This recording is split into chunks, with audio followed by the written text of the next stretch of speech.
Hello everyone, আসসালামু আলাইকুম। আমরা প্রত্যেকেই কোনো না কোনো অপারেটরের সিম ব্যবহার করে থাকি। অনেক সময় আমাদের এই সিমগুলো কিন্তু নষ্ট হয় বা হারিয়ে যায়।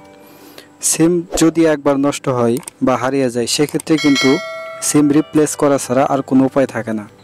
তো অনেক সময় আমরা সিম রিপ্লেস করতে কত টাকা চার্জ লাগে এটাও কিন্তু জানি না। তো আজকের ভিডিওতে আমি আপনাদের বলবো কোন অপারেটরের সিম রিপ্লেস করতে কত টাকা লাগে এবং কি কি কাগজপত্র লাগে আজকে আপনাদের সম্পূর্ণ A to Z জানানো হবে। তাই ভিডিওটা স্কিপ না করে সম্পূর্ণ ভিডিও দেখার অনুরোধ রইল। তো ফার্স্টে আসি গ্রামীণ সিম। গ্রামীণ সিম রিপ্লেস করতে আপনার অফিসিয়াল চার্জ হলো 350 টাকা। এর বাইরে যদি আপনারা যদি দোকান থেকে কখনো গ্রামীণ সিম রিপ্লেস করে থাকেন, সেক্ষেত্রে কিন্তু 350 টাকার বেশি নিতে পারে। তবে আপনি যদি কাস্টমার কেয়ার থেকে সিম রিপ্লেস করেন, সেক্ষেত্রে কিন্তু 350 টাকায় পাবেন। দোকান থেকে নিলে একটু বেশি নিতে পারে, 370 টাকা থেকে 80 টাকা পর্যন্ত নিতে পারে।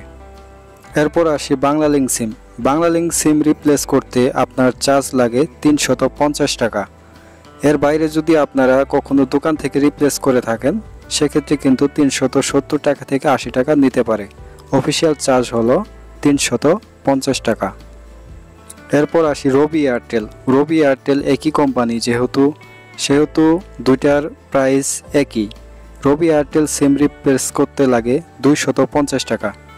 আপনারা কিন্তু রবি এয়ারটেল সিম রিপ্লেস করতে আপনার চার্জ হবে 250 টাকা। অনেক সময় রিটেলাররা, আপনারা যখন বাইরে সিম রিপ্লেস করেন কোনো দোকান থেকে, রিটেলাররা কিন্তু বলে যে এখন রিপ্লেস সিমের দাম বেশি। তো বেশি ঠিক আছে, দুইটা অপারেটরের সিমের দাম বাড়ানো হয়েছে। দুইটা অপারেটরই গ্রামীণ বাংলালিংক আগে ছিল 250 টাকা, এখন 100 টাকা বৃদ্ধি করা হয়েছে, যার কারণে 350 টাকা হয়েছে। তো আপনি যদি রবি এয়ারটেল ইউজার হয়ে থাকেন, তো আপনার কাছ থেকেও কিন্তু 350 টাকা নিতে পারে, বলবে যে এই অপারেটরের সিমও রিপ্লেস সিমের দাম বেশি বাড়ানো হয়েছে। কিন্তু না, রবি এয়ারটেল রিপ্লেস সিম এখনও দাম বাড়ানো হয়নি, আগের দামই আছে আপনার 250 টাকা। সেক্ষেত্রে কিন্তু রিটেলাররা 250 টাকার পরিবর্তে 270 টাকা বা 80 টাকা নিতে পারে, কিন্তু 350 টাকা কখনো নিতে পারে না। যদি নেয়, আপনি বলবেন যে এর অফিসিয়াল প্রাইস হলো 250 টাকা, আপনি 20 টাকা বেশি নিতে পারেন। তো আপনি অফিসিয়াল প্রাইজের কথা যখন তাকে বলবেন, সে কিন্তু তখন বুঝতে পারবে যে আপনি এর প্রাইস জানেন, তখন কিন্তু আপনার থেকে আর বেশি নেবে না। অনেক রিটেলার আছে, দুইটা অপারেটরের সিম রিপ্লেসের দাম বাড়ানো হয়েছে, এই সুযোগে কিন্তু রবি এয়ারটেল সিম রিপ্লেসও সেই বাড়তি দামে সেল করে থাকে। এরপর আসি টেলিটক সিম। টেলিটক সিম রিপ্লেসমেন্টের অফিসিয়াল প্রাইস হলো 200 টাকা। 200 টাকার বাইরে রিটেলাররা নিতে পারে। আপনি যদি কখনো কাস্টমার কেয়ার থেকে নেন, সেক্ষেত্রে কিন্তু আপনার 200 টাকায় রাখবে। রিটেলার অ্যাঙ্গেল থেকে যদি নেন, আপনার 220 টাকা থেকে 30 টাকা 40 টাকা নিতে পারে। এখন আসি আপনার সিম রিপ্লেস করতে আপনার কি কি কাগজপত্র লাগে। মূলত সিম রিপ্লেস করতে কোনো কাগজপত্রই লাগে না। আপনার যার নামে সিম আছে, সে শুধু তার ফিঙ্গারপ্রিন্টটা দিবে, ফিঙ্গারপ্রিন্টটা দিলেই হবে।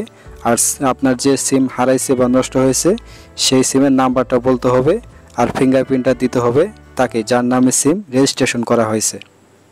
ফিঙ্গারপ্রিন্ট ছাড়া সিম রিপ্লেস করতে কখনো কোনো আপনার আইডি কার্ড লাগে না, বা আইডি কার্ডের ফটোকপি বা অন্য কোনো ডকুমেন্ট লাগে না। শুধুমাত্র আপনি যদি নতুন সিম ক্রয় করে থাকেন, সেক্ষেত্রে আপনার আইডি কার্ড লাগবে।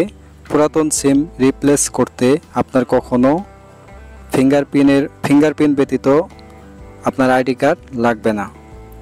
অনেক সময় আমরা কিন্তু জানি না, আমাদের যে আগের সিমগুলো রয়েছে 2G 3G সিম, এগুলা সিম কিন্তু আপনারা চাইলে রিপ্লেসমেন্টের মাধ্যমে খুব সহজে 4G সিমে রূপান্তর করতে পারেন। সেক্ষেত্রে আপনার শুধু রিপ্লেস করলেই হবে, এছাড়া আর কোনো কিছু করা লাগবে না, শুধু রিপ্লেস করবেন। তো গাইস, আজকের মতো এই ভিডিওটা ভালো লাগলে একটা লাইক করবেন, একটা কমেন্ট করবেন। ধন্যবাদ সবাইকে। আসসালামু আলাইকুম।